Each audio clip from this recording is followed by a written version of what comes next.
Maglilinis at magsasaayos na nga tayo ngayong araw dito sa ating Libtong Inn Beach. Magbabakod at magkukumpuni na din itong ating mga tsusko. Kaya halika na mga kapambansa at samahan mo ulit ako. Hello mga kapambansa, ang aking paborito at palangga. This is Belle. Welcome to my vlog again. Ngayong araw ay meron nga ulit tayong activity dito nga po sa Inn Beach. Dito nga ay maglilinis tayo at magsasaayos. Magkukumpuni na din ng mga tsusko dito nga sa ating Libtong Inn Beach. At syempre sa pangungunayan ng aming kapitan kasama ng mga barangay official ng Libtong, gayon din ang mga ilang mga volunteers na makatutuwang namin sa pagtupad ng aming misyon ngayong araw. Ito nga pala ang naging resulta mga kapamansa noong nakaraang taon na malakas nga po ang amihan. Buti na nga lang at walang mga malalakas na bagyo ang tumama nga dito sa aming lugar. Kaya itong aming mga tsusko abay nakatayo pa nga rin dyan. Dito ay babalik natin ang dating ganda netong ating nga pong Inn Beach. At dahil maaga nga dumating itong mga volunteers eto at magsimula na nga po silang maglinis para nga daw hindi sila abutan ng mataas na init. Kaya habang maaga pa mga kapamansa ay magsisimula na nga rin tayo para marami nga tayong magawa. At maya-maya nga lang ay dumating nga itong si Gob. May dala nga raw siyang almusal. May binili nga raw siyang pandesal kanina nga po madaling araw. At nagdala na nga rin siya na mainit na kape para maialok niya sa amin. At nang kami nga po ay makapag-almusal nga raw. O diba, sana all na nga lang at meron kaming Gob na lagi nandyan na maglilibre nga sa amin ng almusal.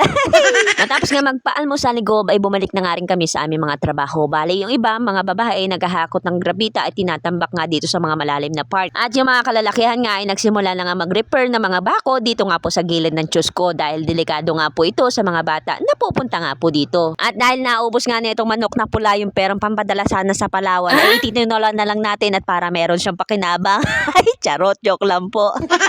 At dahil ayaw na nga nila akong pahakutin ng grabita at baka nga raw ako makunan este, baka nga raw ako'y magpersa itong ating katawan, ay ako na nga lang daw ang luto ng aming pananghalian. Kaya naman agad ako nagparingas nitong aming super kalan. At magpapakulo na nga tayo ng tubig para sa ating manok na pula. Bali itong ating pananghalian ngayong araw at 2 kilo ng bigas siguradong sakto na sa aming lahat. At habang sila'y nagpapahinga dyan at nagmimerienda, ako naman ay busy-busy dito sa kusina para maghanda nga ng aming pananghalian. Kanton at bihon at sasahugan nga lang natin yan ng 2 sardinas at para talo-talo na nga rin syempre ang lahat. O diba? Matapos nga tayo makapagpakulo ng tubig, heto't pinaliguan ko na nga itong si manok na pulat para hindi siya lamigin dyan. Ay charot. At salamat nga pala dito sa dalawa at ako nga po'y tinulungan nila sa pag-aasikaso nga nitong aming pananghalian. At bali nakaluto na nga rin ako ng kanin at salamat kay Pambansa, tinulungan nga rin niya ako ng magbalahibo nitong manok na pula. At nang maluto na nga yung kanin, eto't sinali na nga dito sa dahon ng saging at para lumamig na nga dahil yung kaldero niya ay lulutuan naman natin nitong ating kanton. O diba na may sardinas. Kaya naman tinulungan na ako dito ni Tita Bay para nga po makapagluto na tayo. At kaya naman agad na nga pinagana itong double burner at para nga hindi tayo tanghaliin sa pagluluto at hindi nga tayo abutin ng siyam-siyam sa pagluluto ng ating pananghalian. Pakukuluan ko na nga muna itong ating sardinas soup. Ay charot. Pakukuluan at palalambutin na nga muna natin itong manok na pula. Medyo mainit nga talaga dito sa harap ng kalan pero kaya rin naman. At ang kanilang request na luto nga dito sa kanton ay yung medyo may sabaw at para nga daw hindi mahidlon kapag kumaon. Palagay ko okay na nga yung ganitong luto sa kanton kaya naman kako ay akin ang ahaonon mula dito sa gatong. At matapos nga mapakuluan itong manok na pula ay syempre isasangkutsado natin yan ng todo at para pumasa naman sa panlasa nila.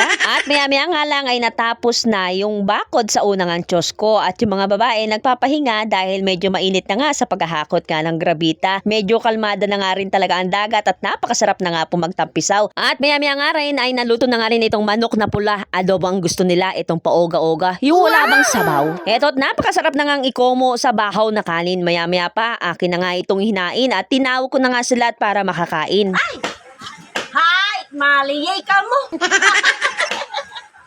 Yun na kayo, to ay kalaw chef ko.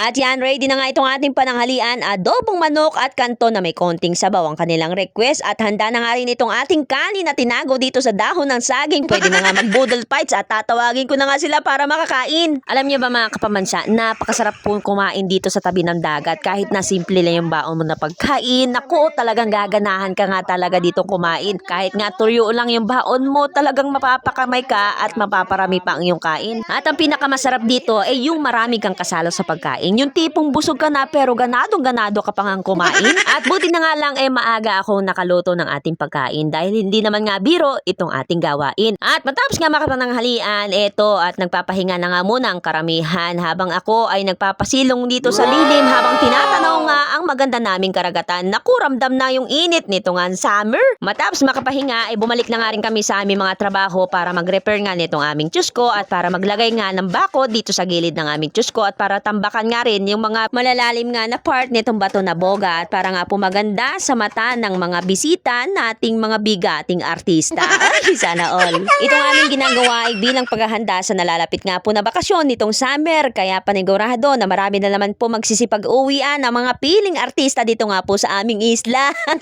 Abay, nakakatuwa nga itong aso na si Ima at napakamasunurin. Akala niya ay pagkain nga yung hinahagis ng amo niya doon sa dagat. Hindi niya alam ay pinalalawin lang siya at para nga malilisan yung kanyang katawan. At ilang sandali pa nga ay natapos na nga rin yung bakod sa pangalawa ng ating tsusko. O diba, napakaganda na nga pong tignan. At naipako na nga rin yung mga lumuluwag na kawayan dito nga sa ating tsusko. Bali, hindi na nga tayo nagpalit dahil okay pa naman nga ito. Gaya nito, maluwag, kailangan natin ipako ulit ito. At dito nga sa gilid ng tsusko ay gumagawa na nga rin ng papag para pahingahan kung sakaling napapagod ka nga lumangoy sa dagat. Ay, charot. Ito po yung napakaganda sa mga may dalang bata na pwedeng pagpahingahin dito o kaya sa mga nag-iisip bata na rin. Dahil napakasarap nga po talagang magpahinga dito sa tabi ng dagat. Gawa ng napakasariwa nga po ang hangin dito. At matapos na maghapon, ito na nga po yung amin nagawa. Sa loob nga po ng 2 araw ay malinis na itong aming in-beach. Bali, itutuloy na nga lang namin yung pagre-repair nga po ng aming mga tsusko at pagtutuloy nga ng bakod ditong mga natira. Ganito na nga po kalinis itong aming nga pong in-beach. Sa mga susunod na araw ay ready na nga po ito sa mga darating nga po na bakasyonista na uuwi nga dito sa napakaganda naming isla. At dahil tapos na nga rin ang panahon ng amihan, summer na naman, sakto napakaganda na nga po ng karagatan at pwede na nga po magtampisaw sa dagat lalo na nga kung ito ay high tide. O paano mga kapabansa, hindi ko na nga muna pahabain itong ating video. Hanggang dito na lang muna. Maraming salamat. Hanggang sa muli. Bye-bye!